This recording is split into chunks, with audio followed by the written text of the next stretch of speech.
All right, so we are continuing on with part two of the second Red Scare. Typically, I would do a part one and part two. So here is part two. And the first part, if you haven't watched it or if you haven't looked at that PowerPoint yet, really what it's discussing is why the United States was in such fear of communism, especially during the 1950s. Obviously, we're in the middle of this Cold War with the Soviet Union, but the United States and Americans in general had this real fear that the Soviets were trying to infiltrate American lives and that they were trying to overthrow our Republican Democratic government in exchange for a communist one.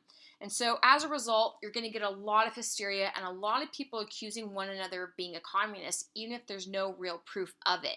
And that leads to a lot of hysteria and it leads to a lot of lives being ruined.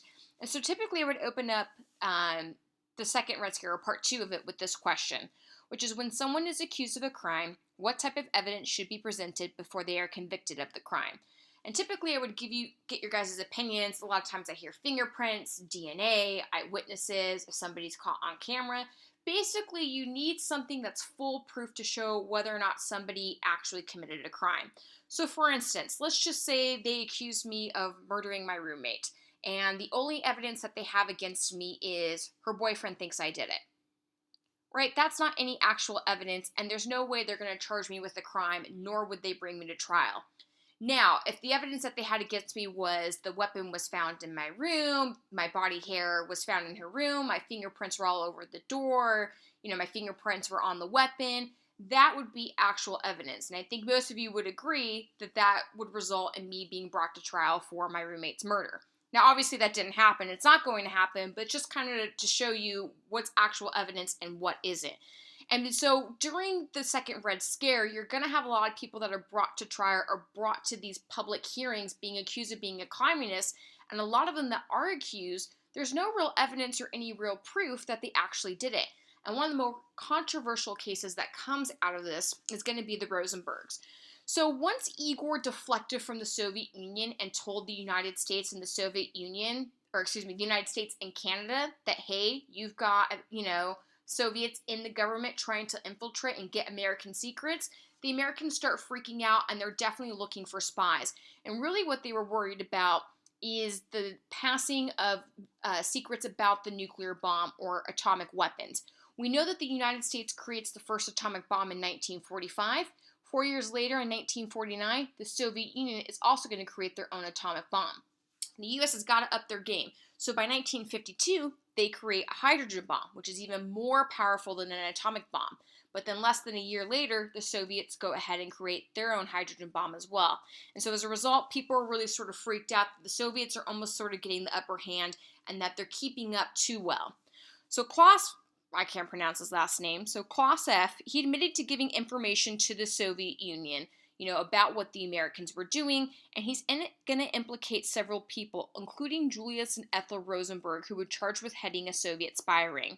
Now, Julius and Ethel, they're going to be brought to trial, and they're going to be convicted of espionage, meaning that they were spying on the United States and that they were trading secrets for the U.S. to the Soviet Union. A lot of people felt that there wasn't any real evidence to actually convict them, and that they just got caught up in the hysteria. And when they eventually get their sentence, the judge was sort of given two options. He could put them in jail for 30 years, or he can go ahead and go for the death penalty. Well, he went ahead and went with the death penalty and felt that both Ethel and Julius Rosenberg should be convicted.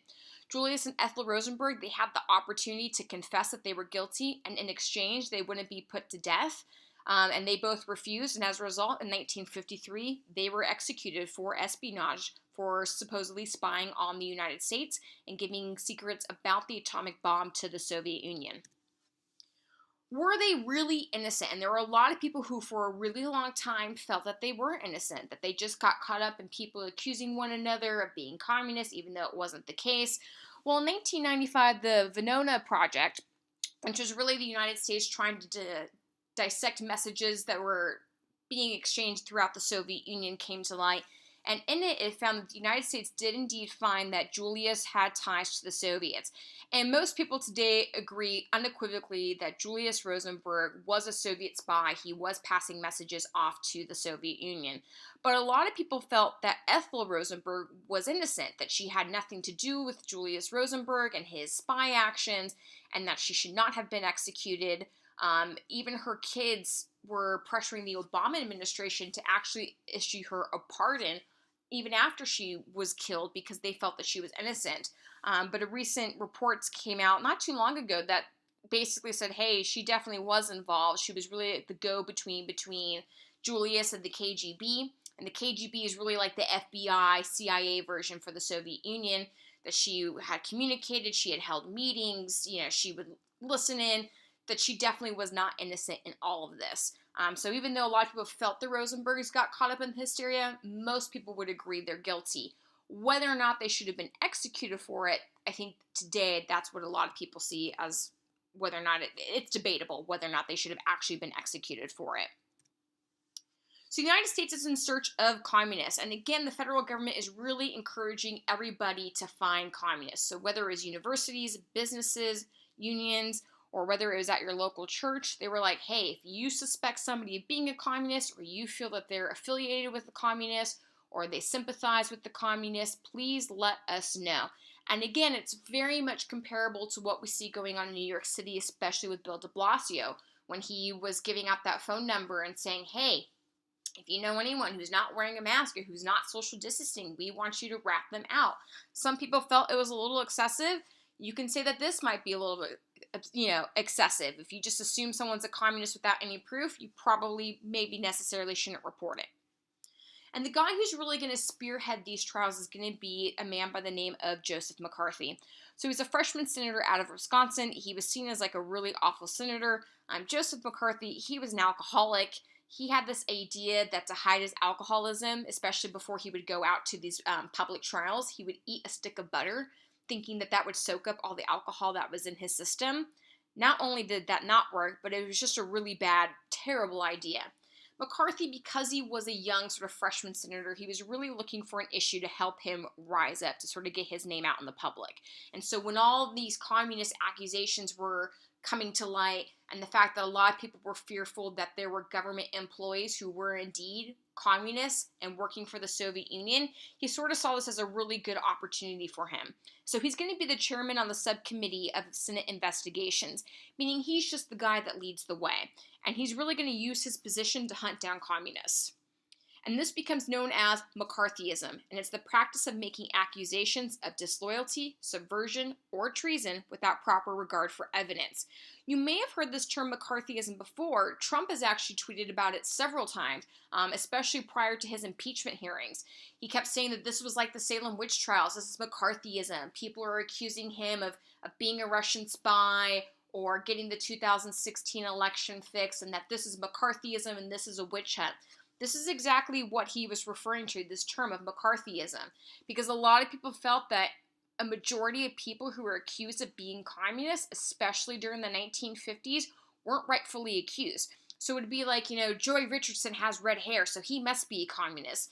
And that's a ridiculous reason to accuse somebody of being a communist, but that's what people were doing, is they were so freaked out and so scared that they just automatically accused one another. Again, we can kind of compare it to what we see happening with the COVID-19 pandemic. The second stay-at-home orders got issued, people went out and bought toilet paper like it was no other. Is toilet paper going to prevent you from, getting the coronavirus, or does somebody need like 90 rolls of toilet paper in their house? No, but people panicked. And really during this McCarthy era, people are going to panic and just accuse people of being a communist even if there's no real proof. So again, McCarthy is going to become the chairman of the Senate subcommittee on the investigations, and it really is going to turn into a witch hunt as he searches for disloyalty based on poor evidence and fear. Fear is really going to be the key. Fear is what's really going to be used by McCarthy to try to get people to turn on one another. Again, there didn't have to be any real proof. If you just suspected that somebody was a communist, then you were encouraged to go ahead and report them. The United States is also going to pass the McCarran Act, and the act is going to make it illegal to support communism in the United States.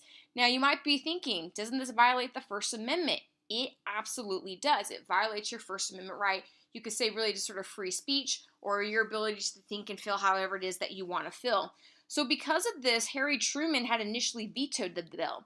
Veto means he's not going to sign the bill into law, and he doesn't think it should be a bill, because he really felt that people should not be punished for their beliefs. Whether or not you agree with what someone believes or doesn't believe in, your First Amendment rights gives you the right to believe something. So kind of going to like the religious example, if I believe in God, I have that right. If I don't believe in God, I have that right. If I believe there are 100 gods, the First Amendment gives me that right to believe it. And Truman felt even if we don't like communism, we can't tell people to not believe in it if it's something they believe in, because that's their First Amendment rights. So he refused to actually sign the McCarran Act into law, but Congress is going to override his veto. So in order for Congress to override the veto, they have to have 2/3 of a majority. And they really had the public support to override this veto because, again, there was such a fear of communism infiltrating the United States of America. And it's very rare that Congress will override the veto of the president, but this is definitely one of those exceptions. The McCarran Act is eventually going to be, a lot of it's going to be kind of ruled unconstitutional come the 1970s, or not necessarily unconstitutional, a lot of it's going to be amended. So if you wanted to support communism today and you believe in communism, you would absolutely have the right to do so. Although doing that in the 1950s, unfortunately, would have been quite dangerous. And by 1954, you're going to have an Army lawyer by the name of Joseph Welch who's going to stand up to McCarthy. And these hearings that McCarthy was holding were being aired on television. I mean, for a good, well over a month. And by the time Joseph Welch stands up to McCarthy, a lot of people were getting frustrated with McCarthy because, again, they sort of realized that a lot of people were being accused of being a communist, even though they weren't necessarily a communist, or there was no actual proof proving that they were a communist. So Joseph Welch finally asked Joseph McCarthy, "Do you have no decency, sir?"